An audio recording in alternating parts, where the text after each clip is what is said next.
అధికార పక్షం ఏదైతే కాంగ్రెస్ ఉందో రేవంత్ రెడ్డికి అటు రెడ్డిల పాలన బీసీల పాలన అన్నట్టు స్టార్ట్ అయింది. ఏదైతే తీన్మార్ మల్లన్న ఉన్నారో మన చింతపండు నవి తీన్మార్ మల్లన్న గారు నిజం చెప్పాలంటే చొప్పగిస్తున్నాడు. రెడ్డిలకైతే ఏంది, కాంగ్రెస్కి అయితే ఏంది, వీళ్ళపై ఆధిపత్యం చేసేవాళ్ళం. అంటే తను ఒక వివరణ చెప్పడం జరిగింది. నేను అన్నది కాంగ్రెస్ పార్టీ వాళ్ళని కాదు, రెడ్డి వాళ్ళని కాదు, ఉచ్చ పోయిస్తానన్నది, ఉచ్చ తాగుతున్నారు అన్నది. నాకు ఒకరు కామెంట్ పెట్టాడు, మా ఉచ్చ తాగుతూ బతుకుతున్న మీకు బీసీలకు మీకెందుకురా అనేసి అన్నందుకు నేను ఆ మాట వాడాల్సి వచ్చింది అని క్లియర్ కట్గా చెప్పాను. ఏదైతే ఏంది ఇప్పుడు కాంగ్రెస్ పార్టీలో ఉంటూ రెబల్గా మారిన తీన్మార్ మల్లన్న బీసీల కోసం నిజంగా కొట్లాడుతున్నారా అన్నది ఒక క్వశ్చన్ మార్క్. నిజంగా బీసీలకు అధికారం రావడానికి కొట్లాడుతున్నాడా, లేదా బీసీగా ఉన్న తీన్మార్ మల్లన్నకు అధికారం రావాలని కొట్లాడుతున్నాడా అనేది కూడా ఆలోచించాలి. అయితే గతంలో వచ్చిన ముచ్చట ఏంటంటే, విషయం ఏంటంటే, నాకు మంత్రి పదవి కావాలి, ఏం చేస్తారో తెలియదు, నాకు మంత్రి పదవి రావాలని డిమాండ్ చేసిండు అన్నట్టు వినికిడి. మనకి ఎక్కడ ప్రూఫ్స్ లేవు, వినికిడి అంతే, మాట మాట మాట తిరుక్కుంటూ వచ్చింది. అంటే ఒకటి నిప్పు లేని పొగ రాదు అంటారు కదా. సో మాట వరుసగా నాకు కూడా మంత్రి కావాలి అనిపిస్తుంది అన్నాడో, లేదంటే నేను ఫ్యూచర్లో మంత్రి అవుతానన్నాడో, ఏదో సందర్భం వచ్చి ఉంటుంది, దానివల్ల ఏదైనా మాట్లాడుంటారు, అదంతా వైరల్ అవుతుంది. దానికోసమే బీసీ గర్జన అని ఒక కొత్త ముచ్చటెత్తుకున్నాడు అనేసి కొంతమంది చెప్తున్నారు. అది నిజమా కాదా అనేది క్వశ్చన్ మార్క్. ఇంకోటి ఏంది, ఇంకో కోణం ఏంటంటే, దానివల్ల బీసీ గర్జన పేరుతో కొన్ని కోట్లు సంపాదిద్దామని డిసైడ్ అయిన తీన్మార్ మల్లన్న నెక్స్ట్ ఎలక్షన్లో ఎమ్మెల్యేగా నిల్చుంటా, దాని ఖర్చు మొత్తం ఇప్పుడు నేను బీసీ పేరుతో తీసుకుంటానని డిసైడ్ అయ్యాను కొంతమంది కొన్ని వర్గాలు చెప్తుంటారు. ఏదైతే ఇది ఇప్పుడు ఒకప్పుడు కేసీఆర్ గారు తెలంగాణ వచ్చిన కొత్తలో కేసీఆర్ గారు సమగ్ర కుటుంబ సర్వే, ఎస్కేఎస్ సమగ్ర కుటుంబ సర్వే అని స్టార్ట్ చేశారు. సో ఆ ఒక్కరోజు ఏమన్నది, ఒక్కరోజు టోటల్గా షట్ డౌన్, తెలంగాణ మొత్తం షట్ డౌన్, కొంతమంది ఆఫీసర్లు టీచర్లు వాళ్ళని తప్ప మిగతా అంతా షట్ డౌన్. అంటే అసలు పరిపాలన లేకుండా ఆ ఒక్కరోజు మాత్రమే టోటల్గా సర్వే, ఇంటింటికి వచ్చి సర్వే చేశారు జెన్యూన్గా. ఎందుకంటే అందరికి హాలిడే కాబట్టి అందరు ఇంట్లోనే ఉంటారు, సర్వే ఈజీ అయింది, ప్రతి ఒక్కరు సర్వేలో పాల్గొన్నారు.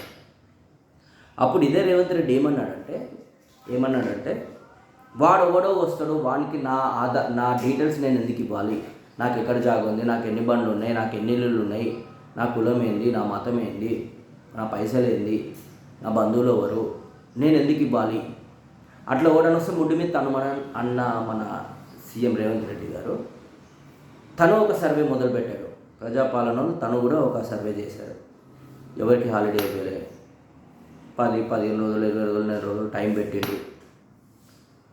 కొంతమంది అపార్ట్మెంట్లలో ఎవరు రానియలేదు, గేటెడ్ కమ్యూనిటీలో ఎవరు రానియలేదు, కొన్ని కాలనీలలో బహిష్కరించారు, స్టిక్కర్లు అంటించిపోయారు, కొన్ని కాలనీలలో స్టిక్కర్లు కూడా అంటనివ్వలేదు. సో ఏ రకంగా వీళ్ళు కరెక్ట్ కులగణన అంటే కరెక్ట్ సర్వే చేశారని మీరు అనుకుంటున్నారా? అనుకుంటే ఎస్ అని పెట్టండి, కామెంట్ పెట్టేయండి, లేదంటే లేదని చెప్పండి. ఇది నిజమా కాదా? అంటే బీసీలకు అన్యాయం జరుగుతుందా? అటు కేఎస్కే సమగ్ర కుటుంబ సర్వేలో ఎక్కువ శాతంగా ఉన్న బీసీలు ఈ 10 ఏళ్లలో ఎందుకు తగ్గారు? అంటే బీసీలకు అన్యాయం జరుగుతుంది అని నమ్మొచ్చా? అదే అప్పుడున్న పర్సంటేజ్ ఏదైతే ఓసీలు ఉన్నారో, అగ్రకులాలు, ఇప్పుడు ఎందుకు పెరిగారు? అంటే బేసిక్గా చైతన్యం లేకుండానే జనాభా సంఖ్య పెరుగుతుంది, ఫ్యామిలీ ప్లాన్ అనేసి అంటారు కదా. మరి అగ్రకులాలకు ఆ ఇంగిత జ్ఞానం లేదంటారా? ఆలోచన లేదంటారా? అంటే బీసీలకు తెలివి ఎక్కువ వచ్చిందంటారా? ఈ 10 ఏళ్లలో ఎప్పుడు తెలంగాణ అంటేనే తెలివిగలరు, భరించాం, పోరాడం, కొట్లాడడం, తెచ్చుకున్నాం.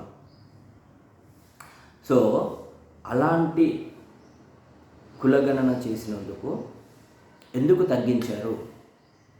అంటే కొంతమంది రెడ్డిలు కలిసి ప్లాన్ చేశారా? అందరు నన్ను అట్లా కాంగ్రెస్లో ఉన్న రెడ్డిలు కలిసి ప్లాన్ చేశారా బీసీలను తొక్కుదామని?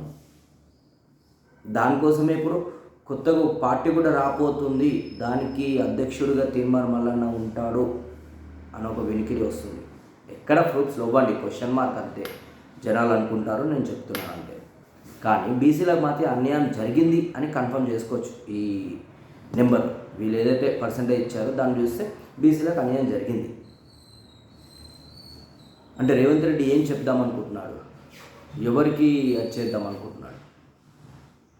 ప్రజాపాలన అంటే ఇలాగే ఉంటుందా? బీసీలు అంటే ఒక వర్గాలను తొక్కడం, ఇంకో వర్గాలను లేపడం, ఇది చాలా అన్యాయం.